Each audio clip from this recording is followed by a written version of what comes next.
7 a.m., cold light on the sprinklers, and I'm at my kitchen window watching the HOA president slide a key into my front door.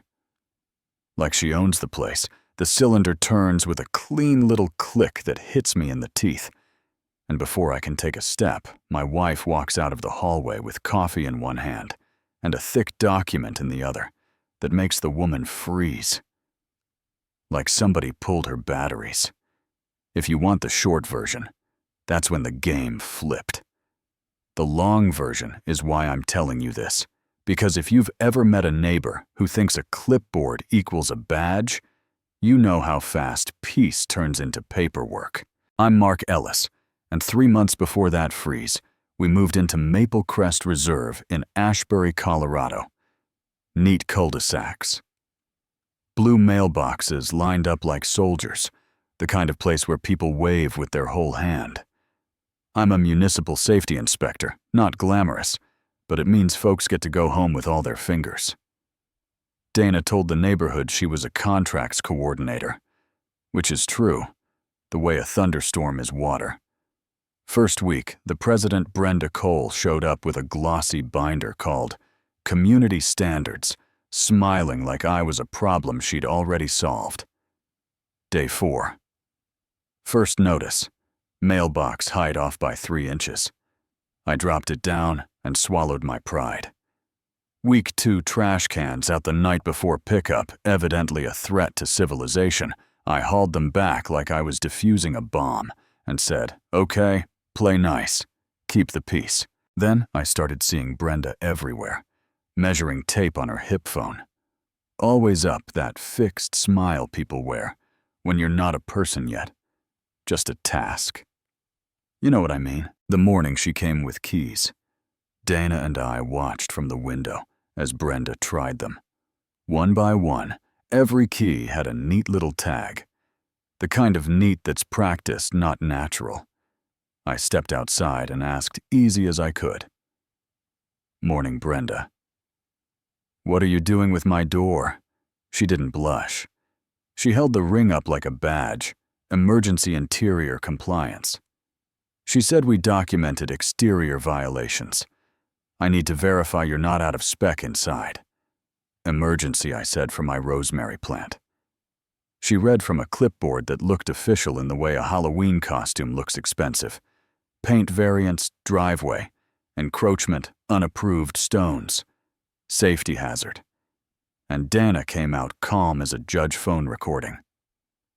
"Great, show me the board minutes, authorizing interior access your insurance coverage for entry activity, and the statute that grants emergency powers over a locked home." Brenda blinked, found her posture. Those are internal homeowners, aren't entitled to internal procedures. Dana smiled that cat smile. That's not how state housing law works. That night, 11 p.m. I heard metal scratch metal in a way a key never should, pulled the curtain, and there she was again, with a slim kit that belongs to people who wear gloves for work. I called 911. The dispatcher asked if it could be a family member, and I almost laughed because my family loses Tupperware lids, not locks. By the time the cruiser rolled past, she was gone. Shadows sewn back into shadows. In the morning, fresh gouges on the deadbolt. By lunch, new locks and cameras on the eaves. Dinner time. She came back with a locksmith who looked like a man who knows when a job turns into a court date. "Ma'am hired me to upgrade your security insurance requirement," he told Donna, and she held her phone up. Voice steady, her. "If you touch that lock without homeowner consent, you'll be participating in criminal destruction of property. I'm recording. I will file charges against both of you." He glanced at Brenda, then at Dana, then at the truck that pays his mortgage, packed his tools. "Find someone else for your HOA drama," and drove off. That happened. Deputy Luke Garner pulled up 5 minutes later with the posture of a man who's done this dance too many times. "Mrs. Cole, we've discussed this," he said. and the way he said her name told me he knew her better than I did, and liked it less. She snapped back that community safety supersedes individual preference, and he said quietly finally, "No, ma'am, it doesn't." You could feel the temperature drop. Brenda turned those eyes on me like grief looking for a villain. People like you destroy families and get promoted for it. The word families stuck in my ribs. I don't pick fights. I shut down job sites where bad rebar and fake concrete tests get men hurt. I asked who I'd destroyed already, hearing the answer in the shape of her mouth, Mason. "Carter," she said, honey over razor wire. "Your report put him in a cell. He died there.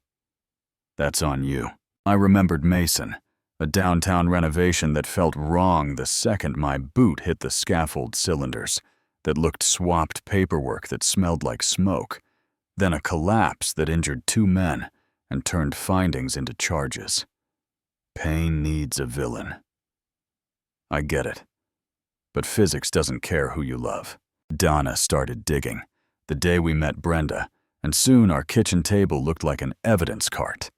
Public records transaction trails, a house purchased in cash. Almost no footprint before 18 months ago, an old name tied to Mason's escrow company. She didn't land in Maple Crest by accident, Dana said, eyes on the screen she picked us. The texts followed unknown numbers. Inspection boy who ruins families. Then, final compliance. Inspection at 8 a.m. Bring deed. The kind of message that makes you laugh and double-check the deadbolt. And the crew. She brought a crew, not neighbors, with opinions. People with gear laser measures, long lenses, the choreography of folks who've staged this play across state lines. I called Garner. He sounded 15 years older than yesterday. "We'll respond if they step on your property. But I'll be honest, this is bigger than uniforms." Donna was already packing files, kissed my cheek like a promise, and said, "Trust me one more day, 8 a.m.